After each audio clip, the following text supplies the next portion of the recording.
मुख्यमंत्री की एटीएस के पूर्व इंस्पेक्टर ने ऐसा कहा है कि गलत तरीके से मोहन भागवत को अरेस्ट करने का उसे आदेश दिया गया था।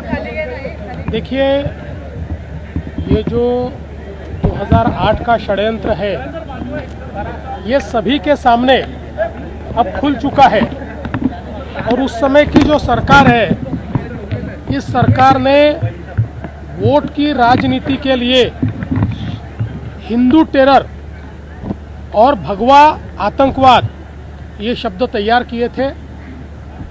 आपको वो समय पता होगा कि जिस समय पूरी दुनिया में बहुत बड़े पैमाने पर आतंकवादी घटनाएं हो रही थी और एक प्रकार से इस्लामिक आतंकवाद ये दुनिया में चर्चा का विषय था और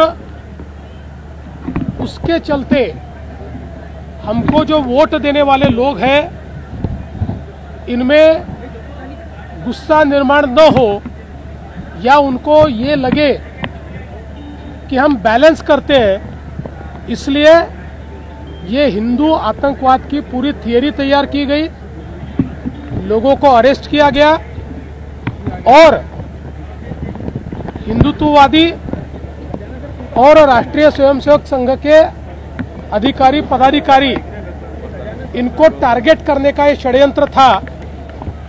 लेकिन बहुत जद्दोजहद करने के बावजूद उनके खिलाफ कोई भी पुख्ता सबूत नहीं मिल पाया और कई अधिकारी ऐसे थे कि जिन अधिकारियों ने बहुत प्रेशर आने के बावजूद ये स्पष्ट रूप से कहा कि हम इतना गैर कानूनी काम नहीं कर सकते, ऐसा कोई सबूत दूर दूर तक इनके खिलाफ नहीं है।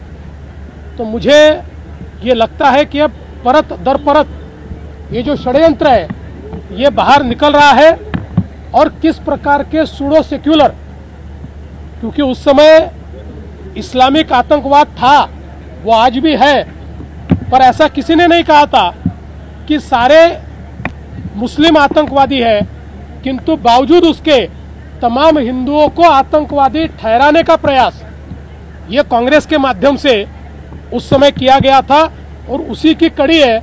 अब धीरे धीरे लोग बोलना शुरू करेंगे और कई गंभीर चीजें बाहर आएगी।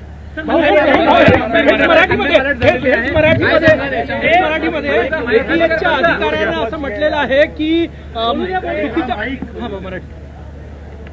खरं म्हणजे आपल्या सर्वांपुढे कालच्या निकालानंतर काँग्रेस पक्षाने जे हिंदू टेरर किंवा भगवा आतंकवाद अशा प्रकारचं नरेटिव्ह तयार केलं होतं ते पूर्णपणे बस्ट झालेलं आहे। आपल्याला कल्पना आहे की 1990च्या दशकाच्या शेवटच्या भागात आणि साधारण 2000 मध्ये सुरुवातीच्या दशकामध्ये संपूर्ण विश्वात मोठ्या प्रमाणात आतंकवादी घटना घडल्या। अमेरिकेत देखील घटना घडल्या, युरोपमध्येही घटना घडल्या, भारतात तर घडल्याच घडल्या आणि यातल्या अनेक घटनांचे धागेदोरे पाकिस्तानपर्यंत होते आणि त्यातनं एक इस्लामिक टेररिझम अशा प्रकारचे एक नरेटिव्ह कॉइन झाला। हा काही भारताने कॉइन केला नव्हता, जगामध्ये कॉइन झाला। भारतामध्ये या नरेटिव्हचा आपल्या वोट बँकेवर विपरीत परिणाम होतोय अशा प्रकारे काँग्रेसला लक्षात आलं।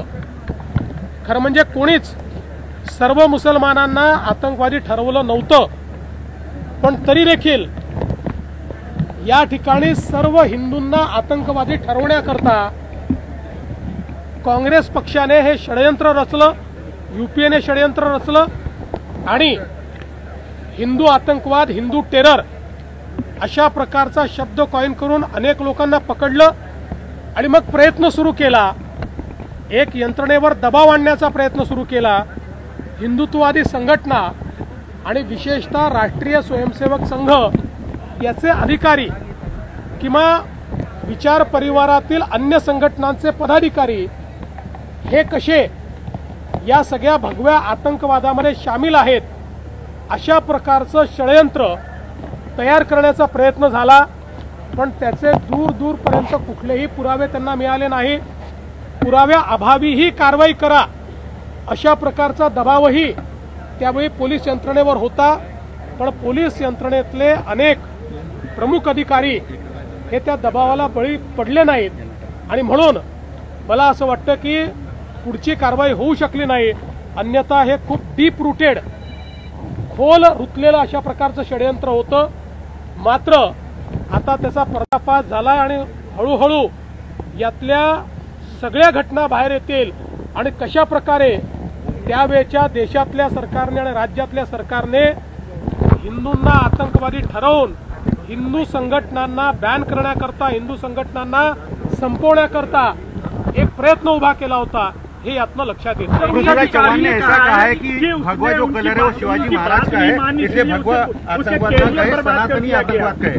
पृथ्वीराज चव्हाण ने ऐसा कहा है कि भगवा जो कलर है वो शिवाजी महाराज का है, तो भगवा आतंकवाद न कहते हुए सनातनी आतंकवाद कहे. पहले तो पृथ्वीराज चव्हाण ये अपने साथियों को बताए, क्योंकि वो जिस सरकार में थे, मनमोहन सिंह जी की सरकार में, जिसमें प्रधानमंत्री कार्यालय का कार्यभार वो संभालते थे, उसी सरकार ने इसको भगवा आतंकवाद करार दिया.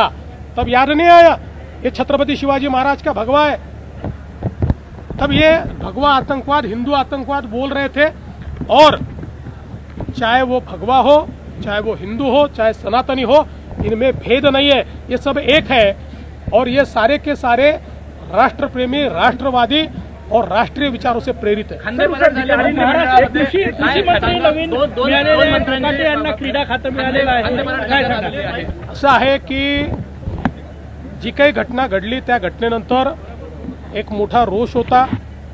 त्या संदर्भात सन्माननीय अजितदादा पवार आणि आमचे दुसरे उपमुख्यमंत्री एकनाथराव शिंदे आम्ही सगळ्यांनी चर्चा केली आणि चर्चेअंती हा निर्णय घेतलेला आहे. आणि म्हणून त्यांचं खातं हे बदललेलं आहे, त्यांना दुसरं खातं दिलं आहे आणि कृषी खातं हे मामा भरणेंना देण्यात आले. अजून असा बदल होऊ शकतो का? कारण शिंदे गटातल्या मंत्र्यांवर देखील नाराजी आहे. आता तरी दुसरा कुठलाही बदल या ठिकाणी होईल अशी चर्चा नाही. हिंदी में बताइए, मंत्रियों का जो एकदा सूचना दिलेल्या आहे की असं वादग्रस्त वक्तव्य करू नये भविष्याच्या काळात.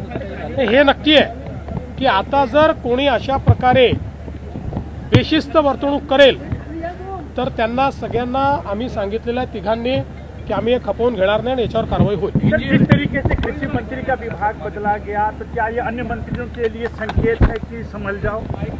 ये सभी के लिए संकेत है कि हम लोग जनता की सेवा करने के लिए आए हैं और जनता की सेवा करते समय हम क्या बोलते हैं, हम क्या करते हैं, हमारा बर्ताव कैसा है, ये सारी चीज़ें जनता देखती है.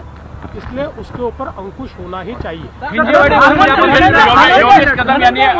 दोन वेळा तुमची भेट घेतलेली आहे, त्यांची इच्छा आहे का परत मंत्रिमंडळात येण्याची आणि काय प्रयत्न सुरू आहे? तुमची माहिती अर्धवट आहे. त्यांनी 3 वेळा माझी भेट घेतलेली आहे आणि वेगवेगळ्या कारणाने भेट घेतलेली आहे. कुठल्याही भेटीमध्ये मंत्रिमंडळाबद्दल चर्चा झालेली नाही. मंत्रिमंडळाची चर्चा ही धनंजय मुंडेंच्या स्तरावर होत नाही. मंत्रिमंडळाची चर्चा मी, अजितदादा आणि एकनाथराव शिंदे करतो.